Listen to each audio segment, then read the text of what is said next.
Hey guys, your boy Memmer here. Today we react to Judy. It's Judgey. So this is my first time doing this reaction of this type of series. If you do hear, my name is Memmer. I should do random content. Let's get this video started. You appear to be an intelligent woman.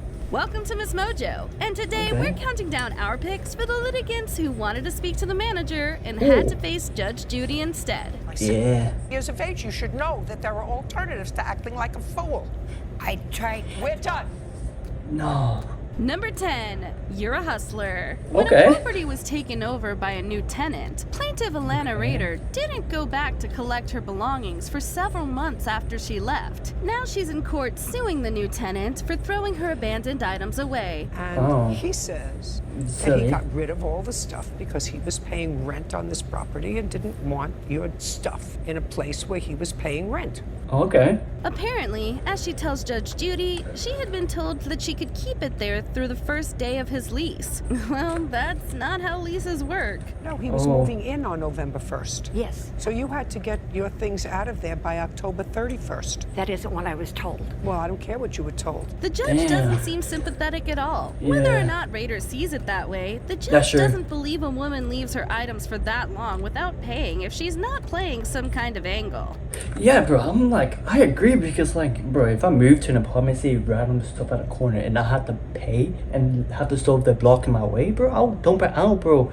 You're supposed to take everything out before a new tenant comes in. Like, it doesn't make sense. Like, leaving your thing and expecting it for like a free rent or a free storage unit. Like, do I look like a storage unit to you guys? Like, nah. Judge Judy, I want to say one thing. This man is a liar and a thief. You're a hustler. Oh. Number 9, taking offense. It's Taking a offense. terrible day in the neighborhood. Just Yeah. ask plaintiff Bob Ketcherside, who seems to Taking be a offense. one-man HOA unto himself. One man HOA. His side of their shared fence, Ketcherside was outraged by the color he chose. It was simply not to his liking. It's completely visible to the rest of the neighborhood, Yeah. anybody on the street, anybody on the sidewalk. Yeah, I didn't know what she. That has Yeah. nothing to do with you. They may like this color. The hilarious thing is that Ketcherside can't even see the color from his house. The neighborly Yeah. feud turned hostile to the point that they ended up before Judge Judy. This is crazy. your These house. neighbors. Yes, ma'am. On the other side of this is his house. A complete property. Judge, I want you to answer my question. All this Damn, bro, she got pissed and answer my question. Bro, she has a right to be pissed, bro. Like, it's so silly. Like, these neighbors fight over the fence, bro. over the color of a fence he can't see unless he goes out of his way to look at it. That's what I'm saying, bro. Why you fight the colors at the other side? Why would, bro? Imagine me walking. I would say, oh, I can't stand the color, and then like you go at the back of your backyard, you don't see the color, bro. You slow, bro. Like, you put a fence there. Obviously, I'm gonna paint it. But that depends on which home you are. There are different laws actually for that way to labor. I don't know. This case is proof, if any were needed, that you don't need to be a woman to be a Karen. Well, first he repeats what I am again, and I said, you'd better stop saying that. You're not insulting me, you're insulting my mother. Oh, and get I'm not over. gonna put up with that. Number 8, the dog whisperer. Katie Swoboda is really, really upset that Lauren Coyle's dog made a mess in her home. 18-year-old Katie Swoboda is Okay. suing 21-year-old Lauren Coyle for damage to her home caused by Lauren's dog. Of course, Swoboda was dog sitting at the time, so while the dog may belong to Coyle, she wasn't responsible for it at the time. Apparently, it was also Coyle's responsibility to see into the future and tell her that the dog would destroy her home. Yeah, that one's not gonna fly with Judge Judy. She did not tell me that the dog would do this damage, and Well, how did she assured know me that the dog? You think the dog told her that it was going to damage your apartment? This case is over before it begins, and Yeah. Swoboda actually seems stunned at the idea that her complaint is in fact ridiculous. No, bro. Like, if you bring a dog there, you know the dog's gonna make a mess, bro. Like, they can rip books, they can put their paw prints everywhere when they go in the mud, and they got burnt everywhere. Like, what do you expect? Like, you know we were going into. Judge doesn't sugarcoat it either. she assured me that everything was going to be okay. Goodbye. Goodbye. said no refunds. I said no refunds. In this case, Okay. the Karen is the manager of a motorcycle rental company. NSF charges that I incurred for the money going in and out. What? Him to recompense for her taxes and her own inconvenience. Mueller also doesn't know when to shut up. A major sin in Judge Judy's courtroom. Bro, why you? Oh my god, bro. Like, bro, some of the people are so stupid. I'm not gonna lie with you, bro. Bro, you got the money. Bro, like, bro, he canceled it. Like, he could run it again, and you still ain't.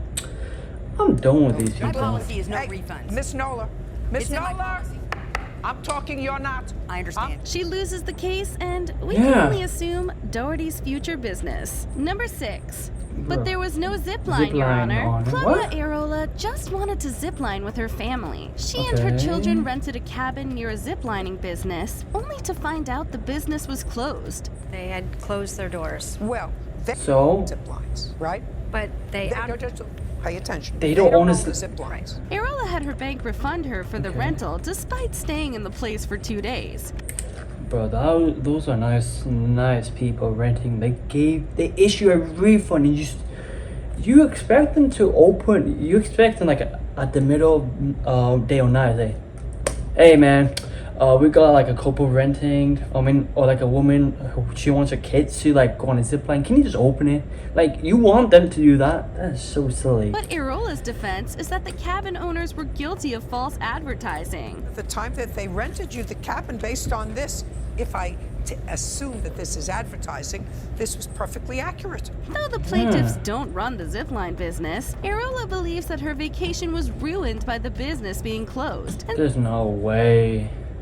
and pay for the rental. After a brief visit to Fantasyland, Judge Judy has Sorry to about the give her a Wi-Fi. lecture on reality. You rented the cabin, you rented it for 4 days, you have a responsibility to pay for it, and you have your responsibility, because there's no false advertising here. Number Yeah. 5. You sound like a fool. Carla Sanchez Lopez can't help herself. So I went to pick him up, and he turned around and he bit me 3 times on the left hand. I have photos of the injuries. Her friend's dog has been accused of a heinous and vicious biting, and she must right this injustice, even if it means interrupting the judge, apparently. Unfortunately, her incessant commentary and unwillingness to hear what Judge Judy is saying doesn't get her very far. Did you ever see this lady? Did you ever see her? You saw me at the door, ma'am. Don't lie. I don't want to hear you unless I ask you a question. Damn. Your Honor. After her whole argument, such as it is destroyed by logic, she just starts talking back like a scolded child. You know things aren't going your way if you're actually saying the words, "That's your opinion," to a judge. You sound like a fool. I'm telling you something. You sound like a fool. Look at the woman laughing at the back. It's the only one that counts. The whole thing is hilarious and kind of painful to watch. Number 4, freedom of speech. This case has Okay. 2 Karens for the price of 1. Luckily for the entire neighborhood, they live right next door to each other. Oh. I have to see what led up to this, since it does appear that for a substantial period of time, you peacefully coexisted, which is what you're supposed to do if you possibly can with neighbors. Stephen Hesley was offended by defendant Sheila Blazowski letting her twigs fall onto his property. A spat erupted between the What? two. Police reports were filed, and Blazowski decided to invoke her First Amendment rights with a bullhorn and some foul language. And she says, and I quote, "You want me to pick this up, you blankety blank blank blank," unquote. And things went quickly south after that. Unfortunately, there's a fine line between protesting and disorderly conduct, and the judge suggests she find it. It started out with some twigs. How did it end up like this? If I lived across the street from you, that's what I would tell my children. I felt That's I what had I would tell my children. They say, "Who is that lady?" I said, "It's a crazy old lady who lives in oh, yeah. This Most defendant annoying has a person. great defense. However, What the heck? no her. But like normally, like when they're like that, they normally bring officers and then throw them at I think over like 1 night in jail, depending on their attitude towards them. Like normally, I see on TV. I don't know. Judy 1 point. Number 2.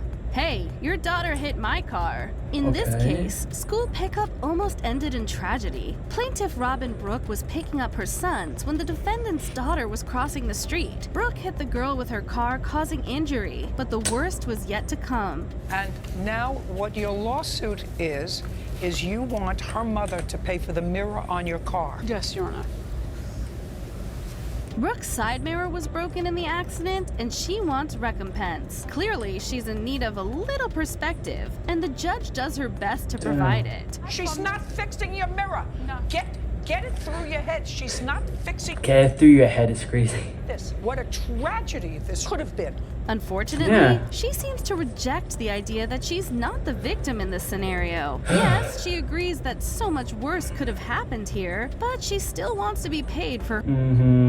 Well, it would be different if it was your son's clavicle. She ran into my vehicle. Number 1, $5,000 haircut. Plaintiff Carlos Campos has no chance. From the moment he walks in, the judge calls his lawsuit over a $10 haircut a complete waste of time. I'm a lawyer.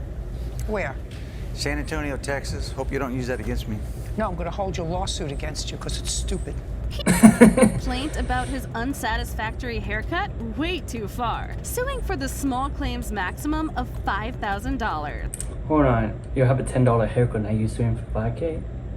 Bro, you went to a cheap haircut and you're expecting...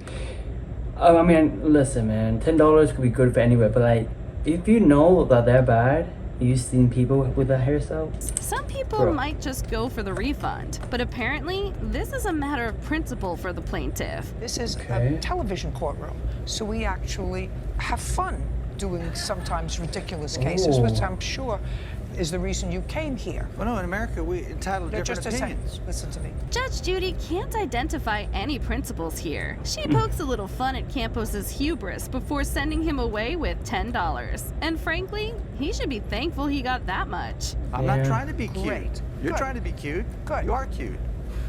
Damn, bro. Mr. Campos, Keep it you are respectful. absolutely correct. That's why I have the job, and you get $10, and that's the judgment of the court. How would you have ruled on these courtroom Karens? Let us know in the comments. And you want me to help you? I appreciate it. That's not happening. So I'm just out the money. Yeah. Okay guys, so as you can see here, bro, Karens are insane, bro.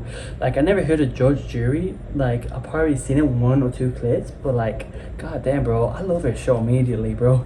I hope you guys enjoyed this video. If you do, hit the like button, hit the subscribe button, leave a like, share, comment, and subscribe. And guys, thank you so much for watching, and I'll see you next one, and peace.